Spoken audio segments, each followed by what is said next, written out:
Hello students, good morning to all of you.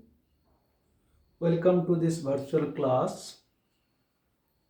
Today we will start that criticisms or demerits of economic reforms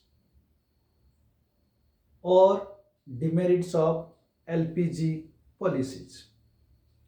Dear students, before we start that criticisms or demerits of LPG policies or economic reforms, we have already discussed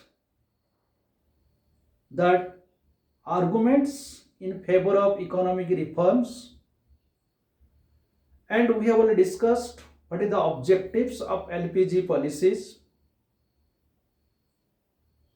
and we have already known what are the changes in that new economic policy or what are the reforms of new economic policies after that 1991. We have already known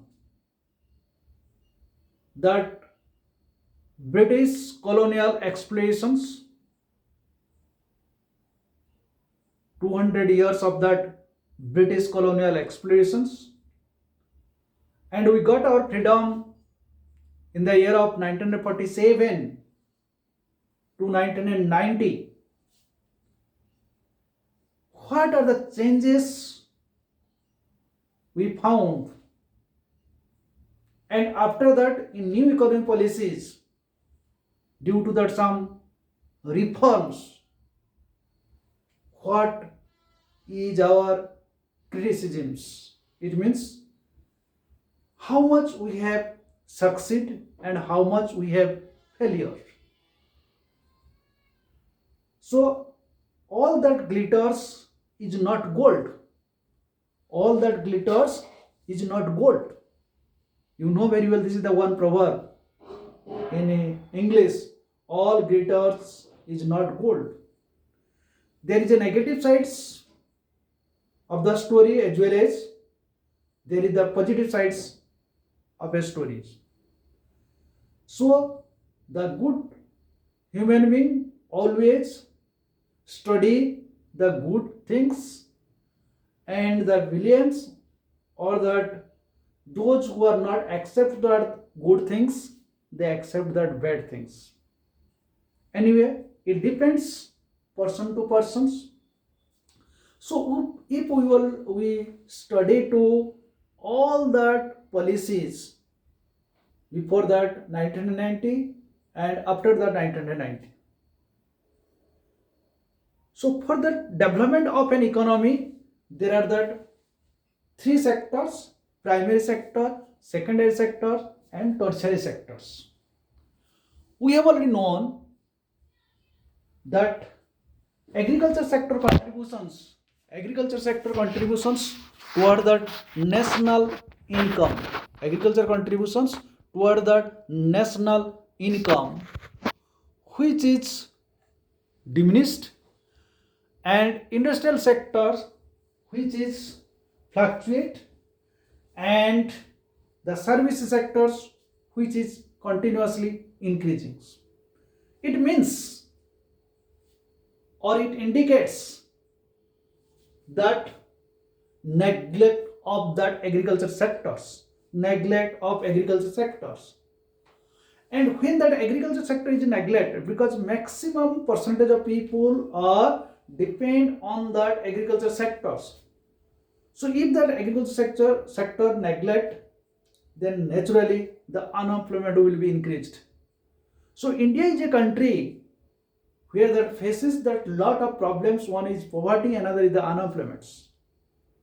These challenges is the most important, how to resolve these challenges in our Indian economies. Though the GDP growth rate has increased in the reform periods, that is from 1991 to onwards, but such growth failed to generate sufficient unemployment, sufficient employment opportunities in the country. It means as per the rate of growth of populations, we could not create that much of that employment facilities, so that employment we could not able to solve the unemployment problems. That is why unemployment increases. So first point I have written here that was growing unemployments.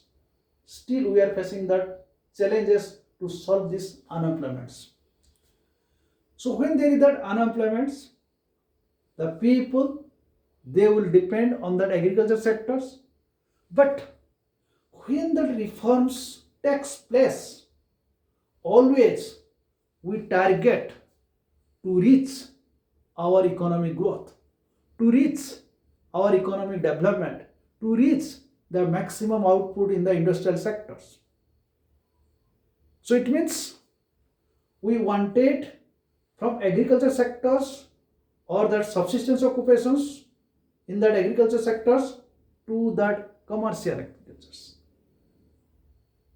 As a result of, no doubt, we are produce that cash crops from that agriculture crops, so that the GDP has prominently been going to a growth of secondary sector and the tertiary sector. Remember it, that at present what we are looking that GDP is increasing, that is due to the industrial sector and services sector, because contribution of that GDP toward the national income is decreasing.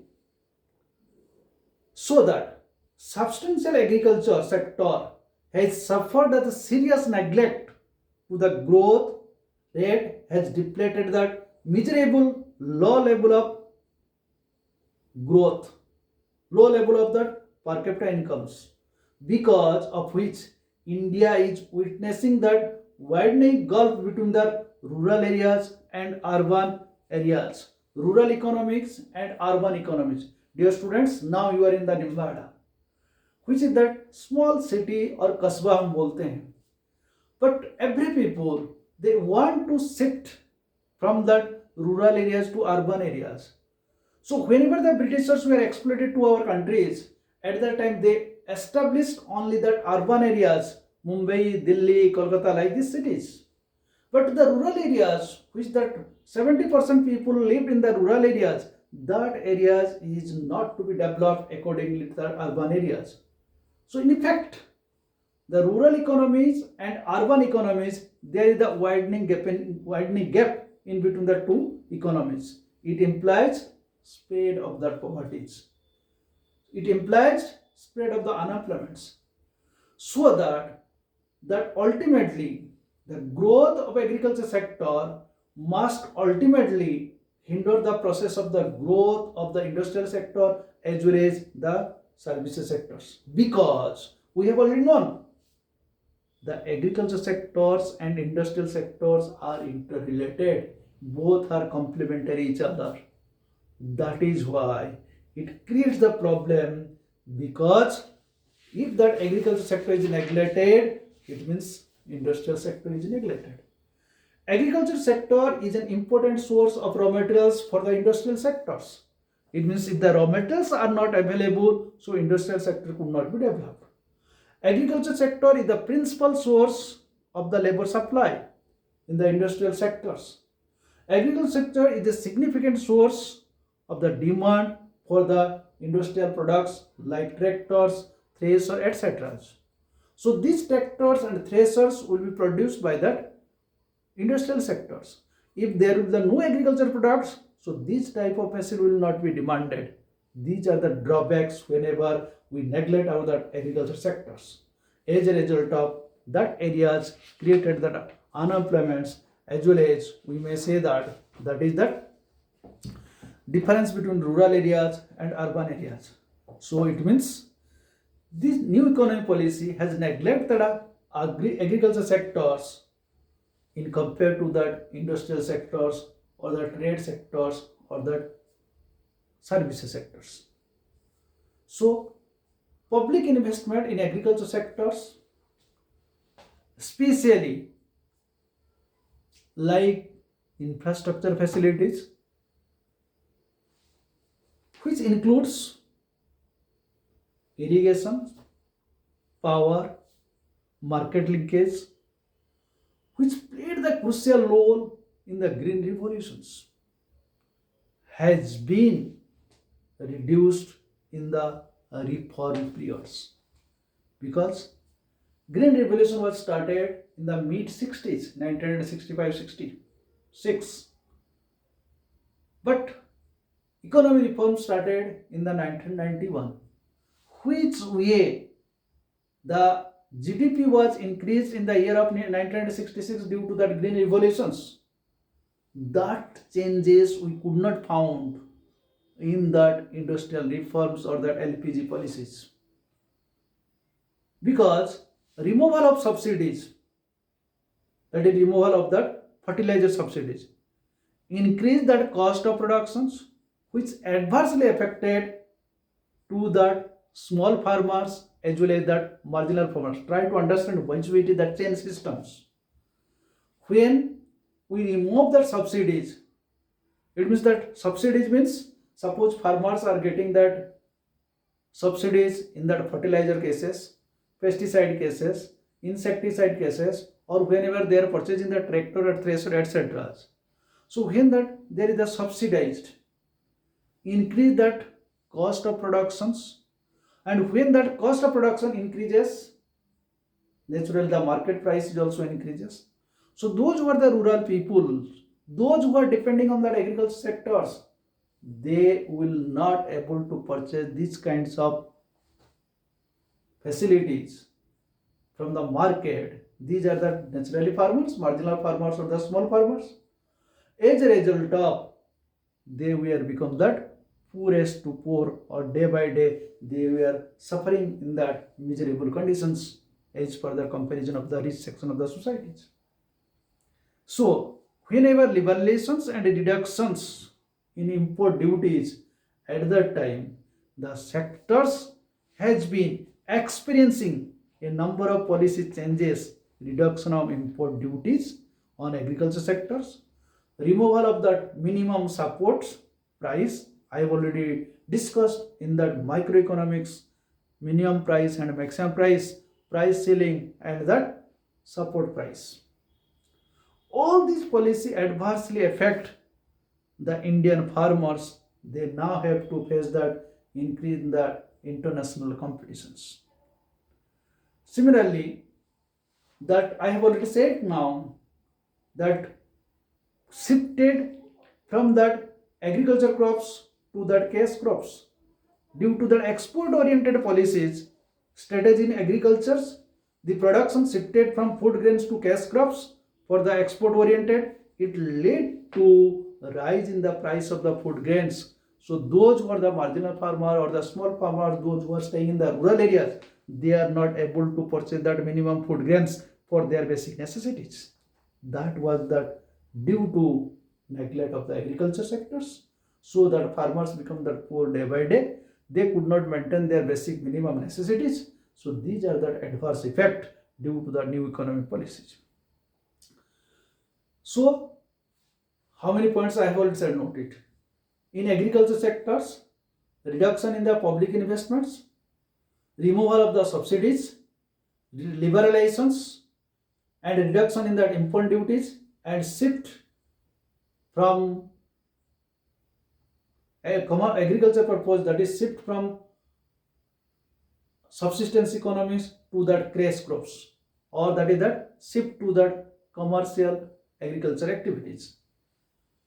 Similarly, these are the agriculture sector. Now it is classified. One is the agriculture sector.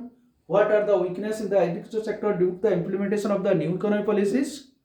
And what are the weaknesses we found after the implementation of the industrial sector, one by one. So in industrial sectors, there is also low level of the industrial growth. It means if we will go through that statistical data, that is what are the data are recorded due to that implementation of the new economic policies, that our industrial growth also slow down because import duties and export tariff, tax, etc. cheaper of that imported goods. You think yourself.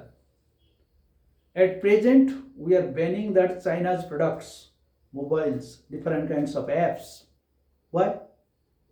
Due to that LOC problems. Due to that LSC problem, India and Pakistan's. So these problems, if it was not occurred, we could not ban that any kinds of apps or the mobiles of the China's products.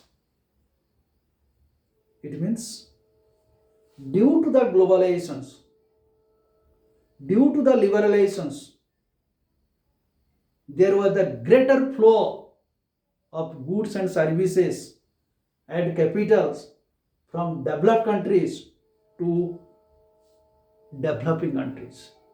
I am discussing the industrial sectors, neglect of industrial sectors,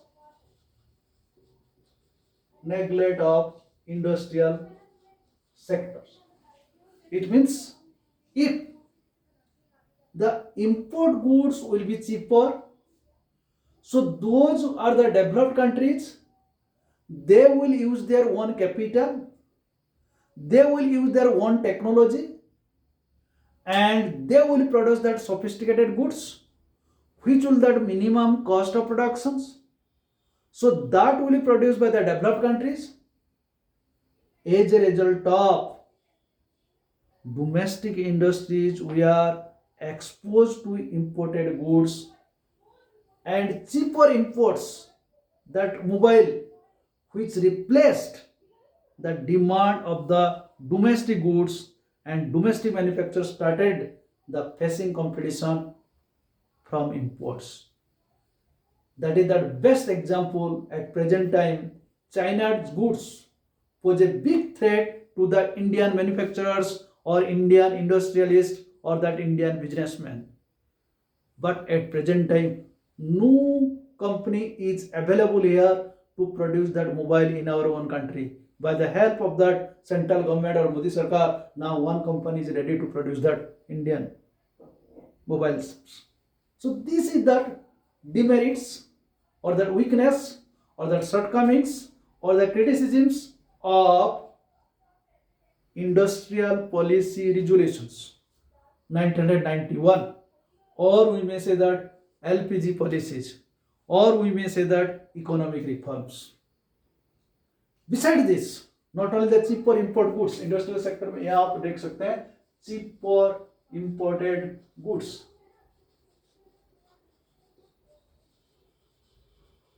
Best example, Chinese mobile or apps. How that Indian industrialists, they faced that competition and they could not compete it with that product. So that is the big threat to our Indian manufacturers companies. So lack of infrastructure facilities also. It means due to the privatizations. The privatization indicates that big giant private persons, industrialists, they will establish this type of industries where they will get that maximum benefit or the maximum outputs, as well as they sell that goods in the foreign countries and they will earn that foreign currencies and they will be the big richest in the world. This is their objectives. So it means the lack of infrastructure facilities, including the power sectors, remain adequate due to the lack of investments. Till today, 2021, remember it, we are facing the challenges of the power sectors. Due to the lack of the power sectors, the farmers or that Indian agriculture, they are not getting the sufficient lights, so they are not able to produce the maximum outputs. Lack of the irrigation facilities, lack of the power facilities, that is also big challenges for our Indian economies of the agriculture sector as well as in the industrial sectors. Similarly, we have already discussed there is the tariffs and the tax, import quotas, non-tariff barriers by developed countries. Because we have already known in English proverb, might is right. Might is right. It means always remember it. The countries who are developed, always they are exploring their resources, and they are also always stressed to the developing countries or that underdeveloped countries. That is why might is right. So due to that liberalizations or that globalization policies or that privatization policies, those who are the capitalist group of the persons, either maybe the Indian capitalist or maybe the foreign capitalist, the giant industries, they are depressed on that, or they show their fluence, they show their power to be more empowered of that underdeveloped countries or the developing countries. So non-tariff by the developed country means all that quota restrictions that are exposed of textiles, clothings have been removed from India's. But some developed countries like USA have not removed their quotas restriction on import of textiles from India's. So still that India's products are higher, so that Indian businessmen or Indian industrialists they could not sell their products in that foreign countries. That is why our industry could not progress. So these are sectors, these are the points which is to be called that barriers to our industrial growth, or we may say that industrial developments. Next point I want to say that is economic colonializations. It means India suffered the nearly 200 years of policies colonialism during this British rules. You have already known whenever the Britishers were ruling to our country, how the peoples were exploited and how there is the brain drain systems, how our natural resources were exported or drainage. It means after the liberation of the privatization and globalizations, the multinational companies were established. It means during the British periods, they were exploiting to ourselves, but due to the new economy reforms, the multinational companies they are exploiting ourselves. It means multinational companies are expanding their economic conduct. We might suffer a sort of economic colonialism. It means which way Britishers were exploiting through our colonial systems. Likewise, that multinational companies they are exploiting so that we are not able to develop ourselves. It implying that here that multinational companies are exploiting the Indian markets to sell their products, and in the process the domestic productions are marginalized owing to their poor competitive strength, due to their poor competitive strength. Always I am saying multinational companies, they have that giant companies, they have that sound position of their financial one, they have that latest technology, they have to be that invest more and more, so that whenever they are exploiting that Indian markets to sell their products, in the process of the domestic productions, in the process of the product, domestic producers they are not compete with themselves, so that economic colonialism also faces.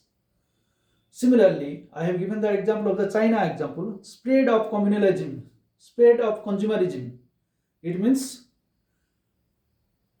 that always the multinational companies they sell their consumer products. Remember it, they sell their consumer products.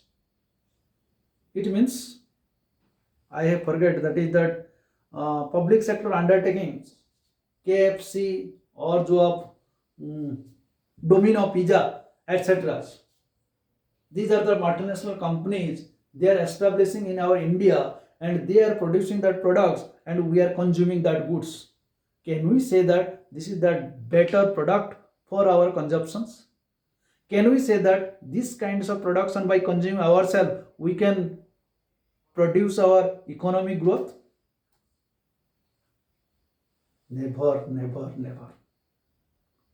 So it means that best example of that KFC and Domino's, which is one kinds of consumerism views spread in multinational companies like this in the country as a consequences of the LPG policies has resulted the large scale spread of that consumerism. It means a variety global brands in the markets has induced the masses to become that spendthrift going beyond their means.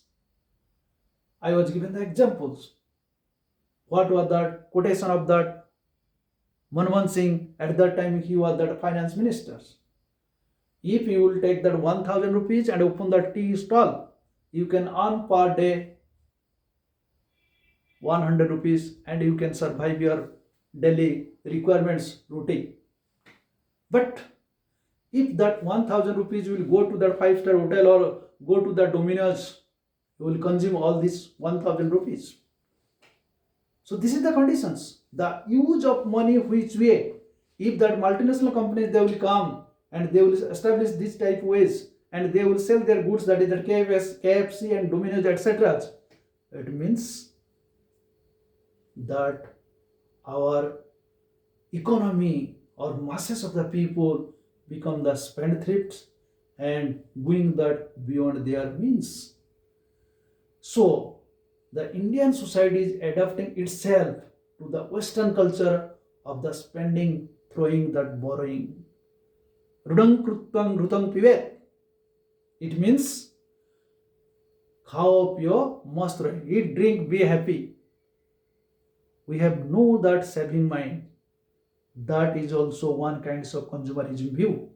So this may expand size of market for the traders and the manufacturers, but certainly enhance that vulnerability of the households as a consumers.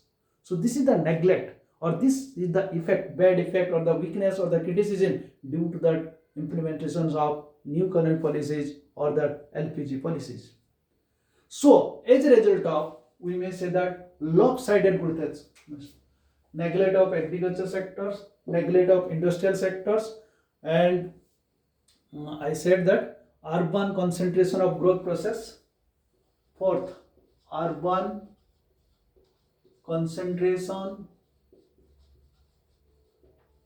of growth process.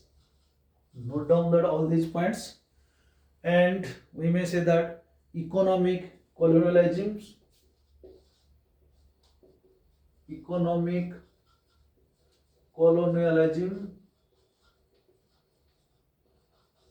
it means I have already discussed, and spread of consumerism, spread of consumerism,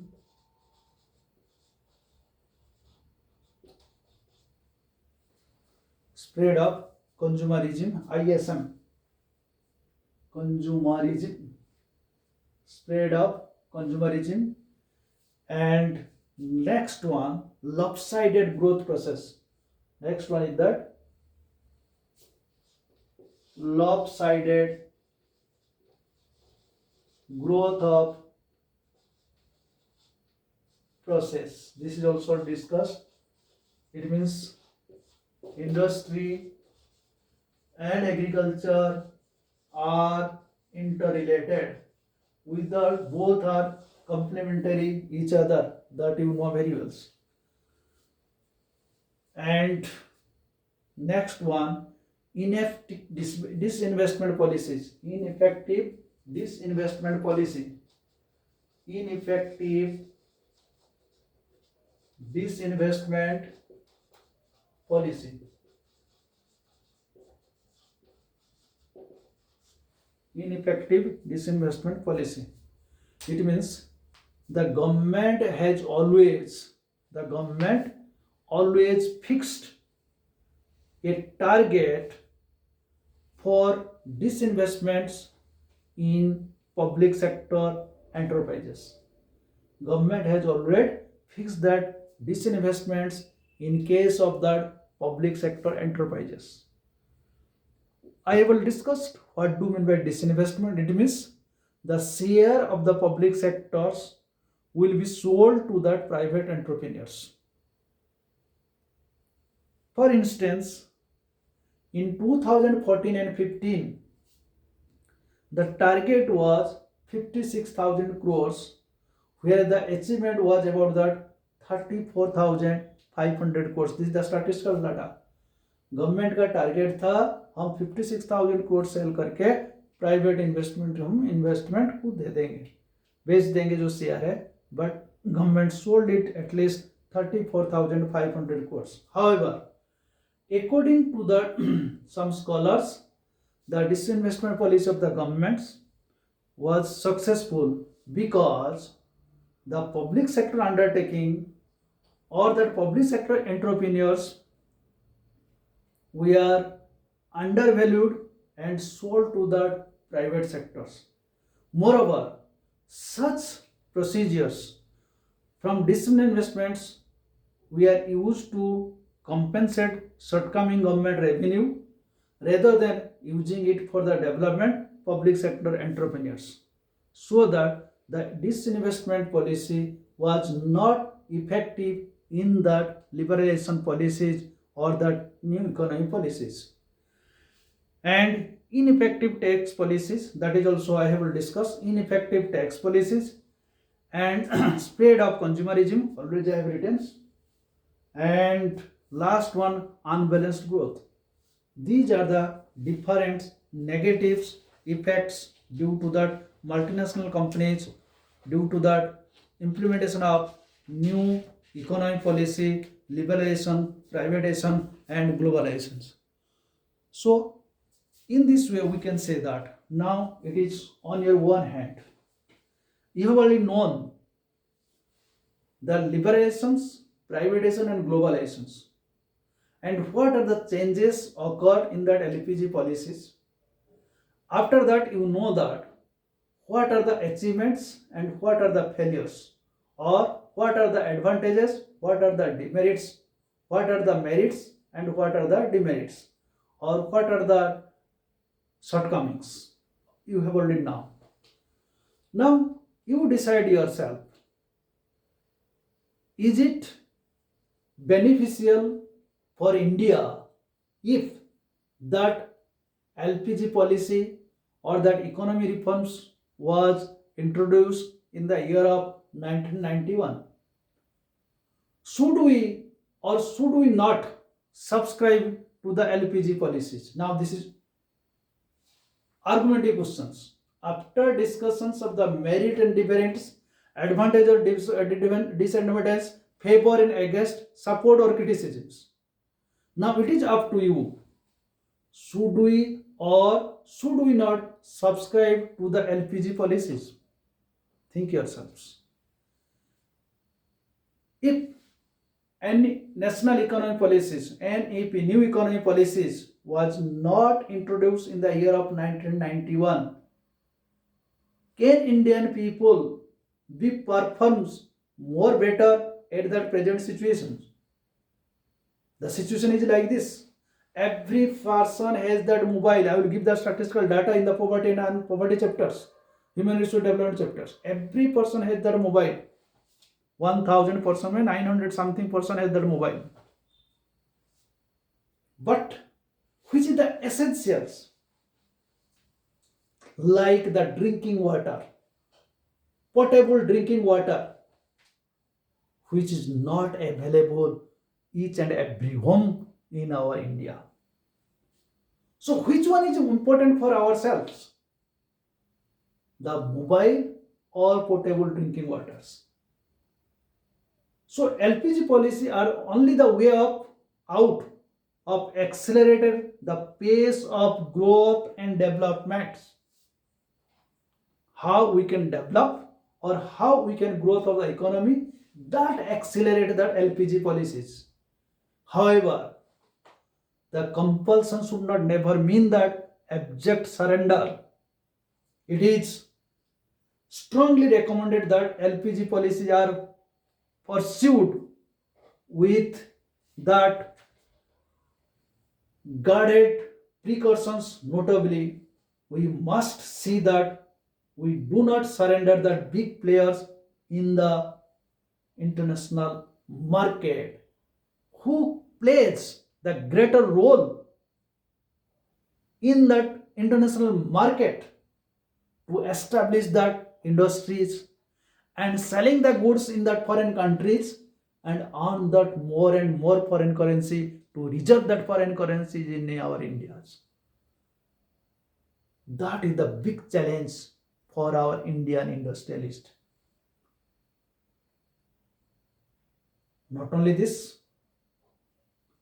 we must see that we do not compromise with economic interest of our domestic producers while allowing that free access to the foreign investors in the Indian markets.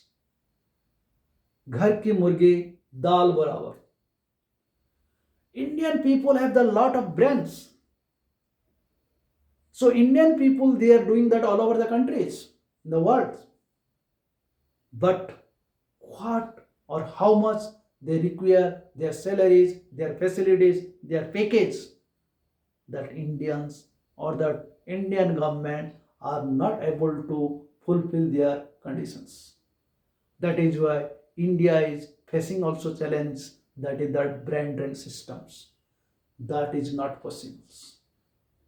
That is not possible. It means what we require as a human beings, as the facility is concerned, as the research work is concerned, think it yourself. Our doctors here they don't want to serve in India, they want to go to foreign countries. Our engineer they will not serve in our country, they will go to that foreign country. Our chartered accountant they will go to their foreign countries due to the liberalizations, due to that globalizations, that privatization and globalizations. So that these are the big challenges at present also.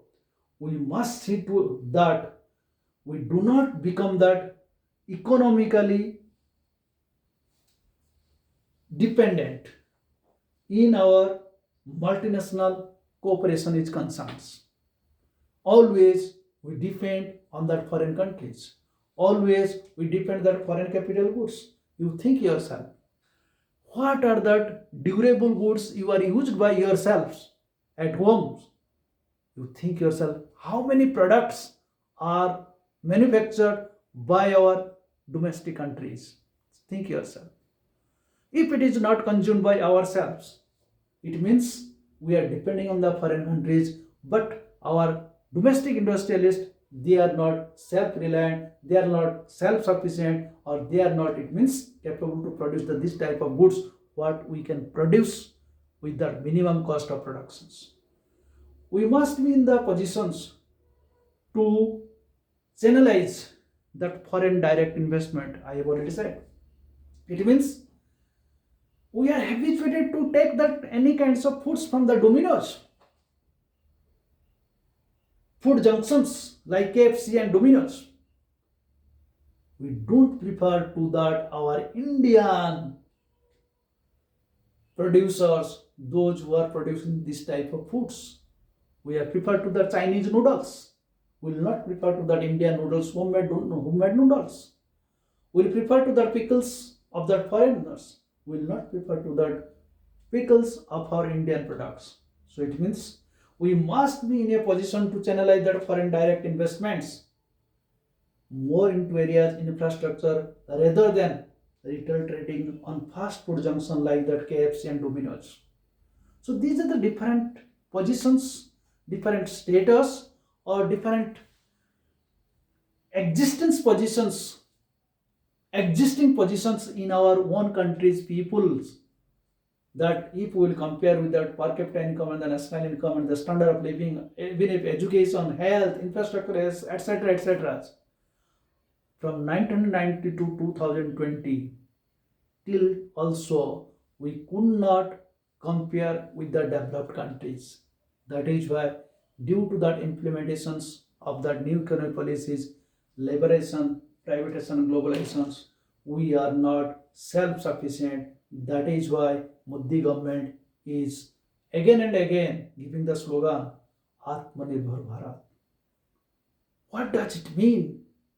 We will be stand by our own foot and we will produce our own goods. We will not be dependent on other foreign countries. It means the LPG is not required for our own countries. It depends on that some extent, but not as a whole. Thanks to all of you.